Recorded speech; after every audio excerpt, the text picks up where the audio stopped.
Hello and welcome to PFF Fantasy Football Podcast. I'm your host, Ian Hartitz, and today we continue our Fantasy Files series with a look at the 49ers backfield, a.k.a. a zero RBers delight.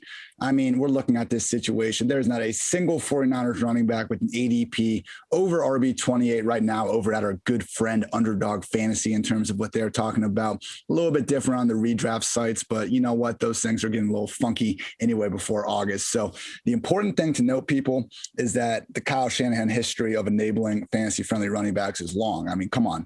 Kyle, Mike, this family basically invented the idea that running backs don't matter, a true staple of my lovely employer, Pro Football Focus. And, you know, I've ranted on this podcast before about my, hatred towards that idea because obviously running backs matter. They touch the ball over 20 times every single game. What does matter is, a team's ability to maneuver the salary cap. And because of that, we see running backs be a little bit more replaceable than other players so we can keep these greedy owners' pockets full because God forbid we give more money to the players. But again, that's an argument for another day. We'll just focus on the rules and the hand that we've been dealt at this moment. So first, I just want to say about Kyle Shanahan, yes, he's been great enabling fantasy-friendly running backs. I mean, you look at rushing touchdowns since emerging as, being with the Washington football team, formerly known as the Redskins in 2012. I mean, he's had top 5 offense and total rushing scores on 4 occasions, only fallen out of the top 13 once. So if you're a running back, Kyle Shanahan, you're going to score a fair amount of rushing touchdowns. The one thing, though, that I don't think a lot of people understand is that just because Kyle Shanahan is a great mind,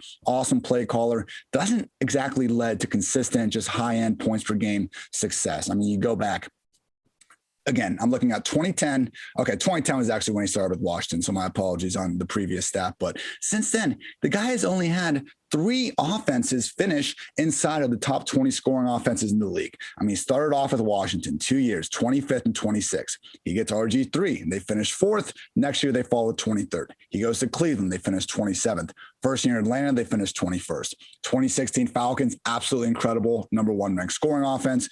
Goes to 49ers, and they finish 20th, 21st. Second in 2019, hell of a Super Bowl run. And then 2020, they fell down to 21st. So I realized when you go through this and you start seeing, hey, when did Kyle actually have high-end quarterback play? Oh, the 3 years that he actually had top 5 scoring offenses. Just realize I don't know that the 2021 version of Jimmy Garoppolo or the rookie year version of Trey Lance necessarily qualifies as, the MVP version of Matt Ryan, the rookie year version of RG3, and even the 2019 version of Jimmy G, who was very good and very efficient and also was equipped with one of the league's best running games. So while we always see the running backs thrive under Shanahan, I would just kind of temper your expectations for this offense as a whole. I know I have throughout this entire offseason. There's a lot of mouths to feed, only one football to go around, unfortunately. So we'll stick to the running backs here in this episode of the PFF Fantasy Football Podcast, though, because, again, going back, and we can even stretch our sample further to 2008 when Shanahan was with the Houston Texans. I mean, we've just seen one just really stud running back after another. Steve Slayton had an RB7 finish in 2008, managed to go RB29 just 11 games before getting injured the next year. In the first 2 years at Washington, we had committees, but still had a Roy Helu RB24 finish in 2011. Alfred Morris ripped off RB7 and RB19 finishes in the last 2 years in Washington. Had more of a committee system in Cleveland before we had Devontae Freeman rip off RB1 and RB6 performances in 2015 and 2016. And then finally, Carlos Hyde had a nice RB8 season in 2017. Pretty hilarious year. I mean, Carlos Hyde, one of these guys where, he'll never be confused with anyone's idea of a good receiving back, but it was almost like that Leonard Fournette 2019 season. Like there was just nobody else to really give the ball to on a bad team. And because of that, Carlos freaking Hyde managed to catch 59 passes, averaged a hysterical 4 yards per target. I mean, he averaged only 3.9 yards per carry, but we almost had like one of the most rare instances ever where a running back is more efficient carrying the ball than catching the ball. The big thing, though, is over these last 3 years, Matt Breida led the way in 2018, RB26. Mostert led the way in 2019, RB26. Jeff Wilson led the way last year and was just the RB31. So it's been 3 years since Kyle Shanahan has enabled a true, even top 24 PPR fantasy running back. So it's in just looking at the overall touches, it's been no one's even cleared 200 touches since Carlos Hyde. So the question is, has it been the injuries? Because those have been plenty. Mostert, Breida, Wilson, none of these guys have been immune to getting hurt a time or two. And because of that, we've seen the backfield kind of constantly evolving. But I do wonder if it's starting to be almost a philosophical change from Shanahan, because we had the Slayton, the Morris, the Freeman years, even that Hyde year in 2017.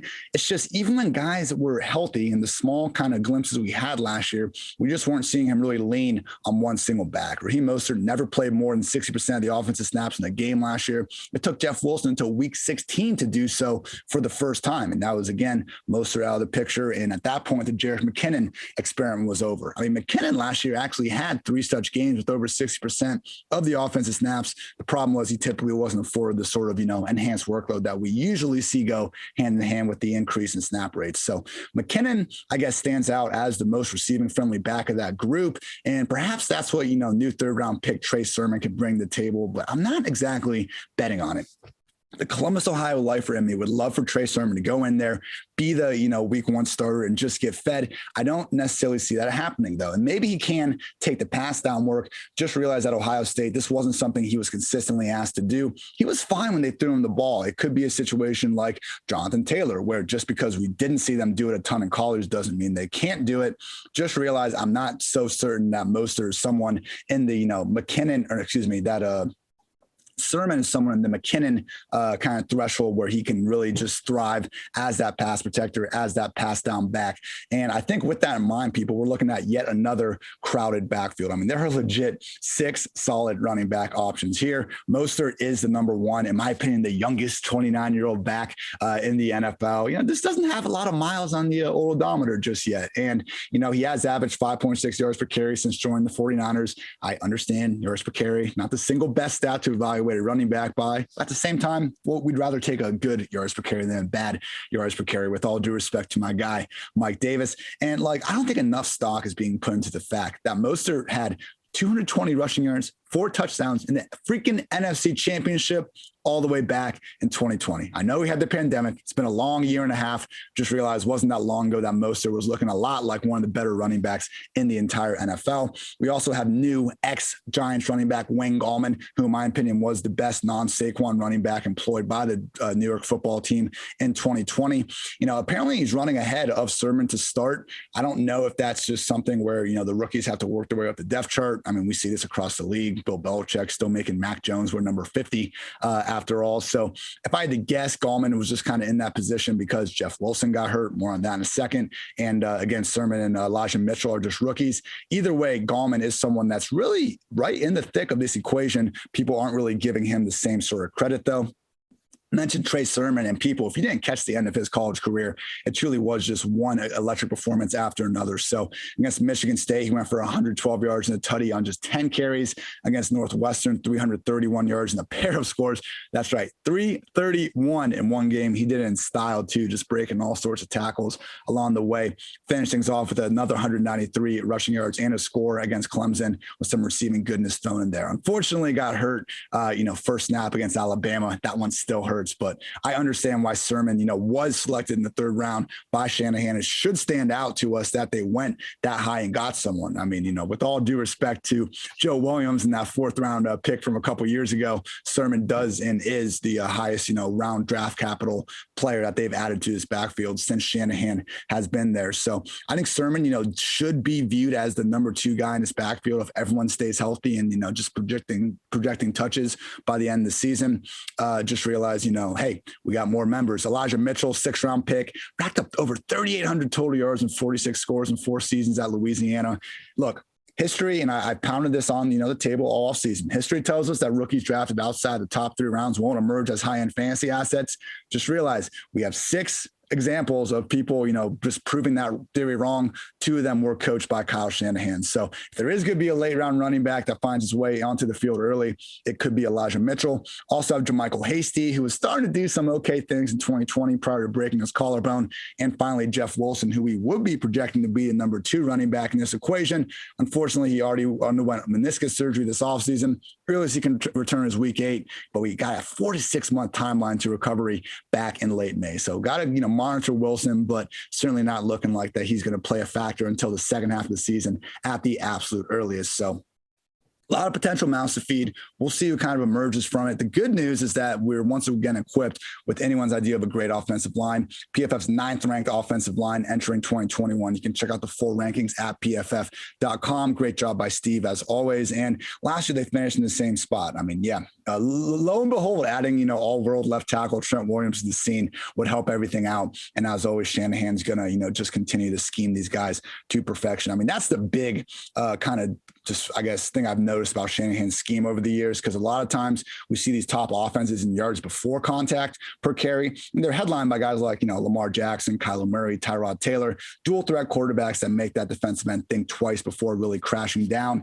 into the interior. And Shanahan has been good enough just with his bootleg game and everything he knows. I'm not going to try to get too much into the weeds here, trying to explain some scheme stuff that Kyle just knows more in his little finger about than I do in my whole body. Just realize what he's been able to do, I guess, with creating these yards before contact opportunities, despite not having a mobile QB, has been nothing short of extraordinary. Now, the potential problem is he now has that mobile QB. Trey Lance could be a problem for this backfield, not for the team. I think Trey Lance has a bright future. If Shanahan says he's their, best quarterback option on number 3, then great. I'm not really here to debate that. The question is, will Trey Lance be more of a traditional Jimmy G type quarterback or someone like Taysom Hill in terms of rush attempts? Because our NFL draft comp for Trey Lance was Taysom Hill with legit arm talent. I'm not trying to say Trey Lance is Taysom Hill. Please don't quote me on that social media guy. Listen to his podcast later.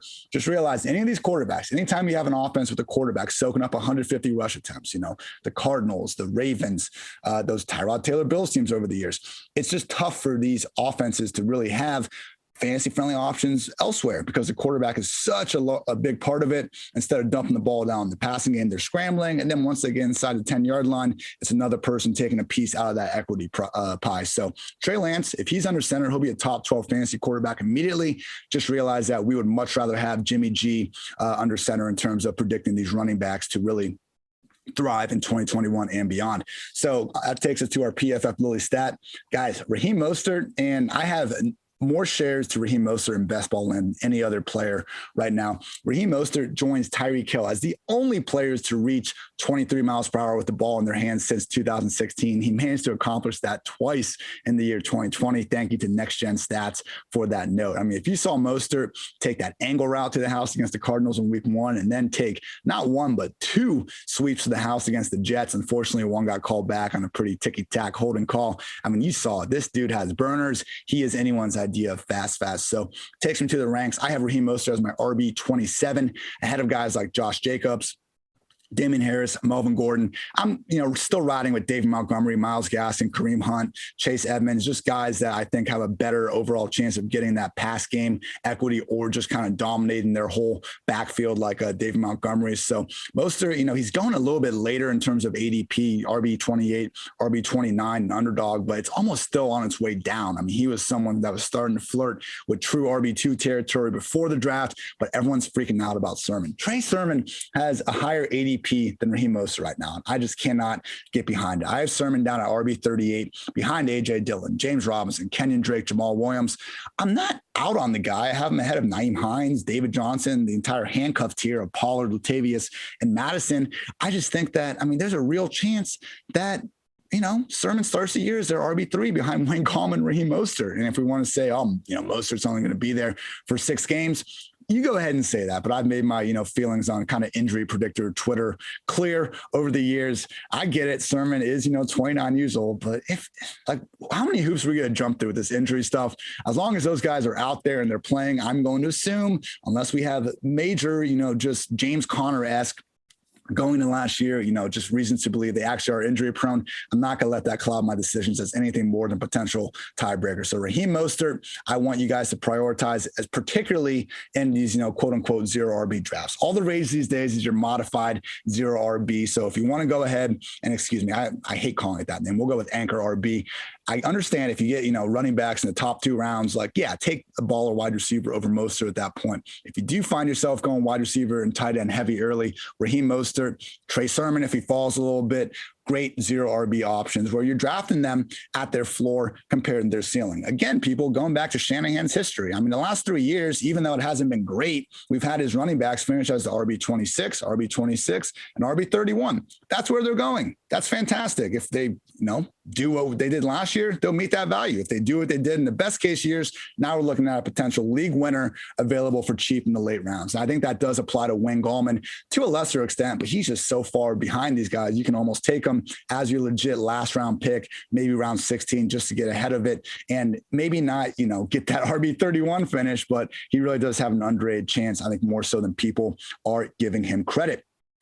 Everyone, I hope you enjoyed this edition of the PFF Fantasy Football Podcast. If you did, please check out the rest of our podcast network, which covers everything NFL, college, and fantasy football. You can recap the NFL draft with Mike Renner and Austin Gale's 2-for-1 Drafts podcast, or get all 2021 betting content you need with the PFF Forecast. If you like fantasy football, and if you like playing fantasy for money, you need to check out Underdog Fantasy. Underdog's got everything, including season-long and playoff best ball. Best ball is a season-long game where you draft a team like you normally do, but that's it. There's no in-season roster management. Underdog automatically selects your best performers each week, saving you loads of time. So go to Underdog Fantasy and deposit $10 using promo code PFF and get a free PFF Edge annual subscription. It's promo code PFF. Draft now at Underdog Fantasy. Quick note, everyone. I've been calling all these podcasts Fantasy Files, and some of you might not know why. One of my favorite things growing up, and I am 28 years young, so this would be like kind of mid-2000s, early 2000s, but these Fantasy Files commercials from back in the day, I think it was NFL Network was putting them on. Just one, one thing the haters will call fake after another. We had Chris Cooley sticking his one hand through some drywall to catch a pass. We had Jason Campbell, having two receivers downfield, throwing one ball in the air, hitting that ball with another one, both receivers catching the ball. Andre Johnson putting a ball in a jug machine and running and catching it 60 yards downfield. Lawrence Maroney dove through a freaking two car windows and out the other side. One ridiculous feat after another. So if you got, 10 minutes to spare, I invite you, go to YouTube, type in Fantasy Files commercials. You will not regret spending your time with, some blast from the past, doing some awfully ridiculous feats of athleticism that, again, maybe some people will say it's fake. You know what? So is pro wrestling. And that's not something that fails to entertain the masses most of the time.